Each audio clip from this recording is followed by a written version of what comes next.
આવતીકાલથી ચાલુ થતો પાવન દશામાના વ્રત પર મૂર્તિઓનું વેચાણ ચાલુ થઈ ચૂક્યું છે। ત્યારે આ વર્ષે મૂર્તિઓનો વરસાદ અથવા મોંઘવારીના કારણે ઓછો વેચાણ થઈ રહ્યું છે તેવું મૂર્તિ વેચાણકારોએ જણાવ્યું હતું।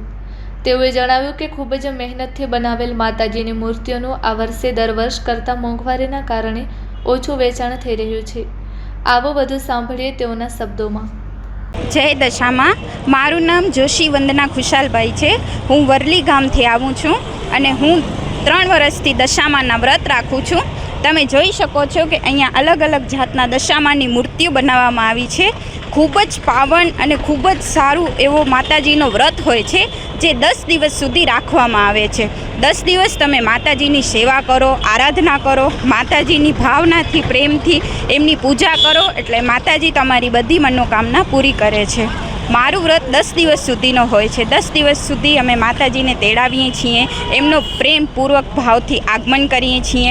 10 દિવસ પછી આપણે માતાજીનું વિસર્જન કરીએ છીએ।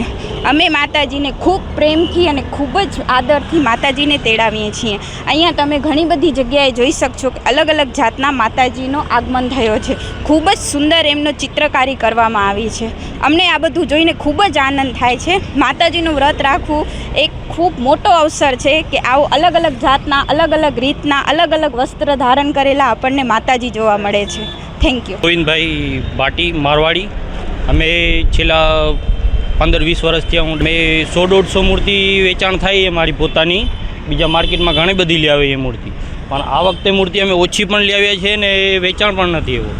હવે એનું કારણ શું હશે? વરસાદનું કારણ છે કે ખબર નથી પડતી। એવા મોંઘવારી પણ ઘણી વધી ગઈ છે, મૂર્તિમાં પણ વધી ગઈ છે ને વસ્તુમાં પણ સામગ્રી જે લેવાય એ બધી બહુ મોંઘી જ છે આ ફેરે બધી વસ્તુ। અમે 15 વર્ષથી વેચાણ ચાલુ છે અમારી। ભાવમાં આ ફેરે ઘણો ફેર છે। આ ફેરે બધો મોંઘો એ બધો જે ગયા વખતે હતો એના કરતાં આ ફેરે બધો સમજી લો ને 100, 200, 300 બધી મૂર્તિમાં વધુ જ છે। ને એક મૂર્તિમાં આખો દિવસ એક દિવસ લાગી જાય। એક મૂર્તિમાં આખો એક દિવસ લાગી જાય એક મૂર્તિમાં। પછી એને બનાવવાનો, અને જ્યારથી અમે કામ કરીએ ત્યારે 2-2, 3-3 મહિના સુધી અમારો કામ હાલે આમાં।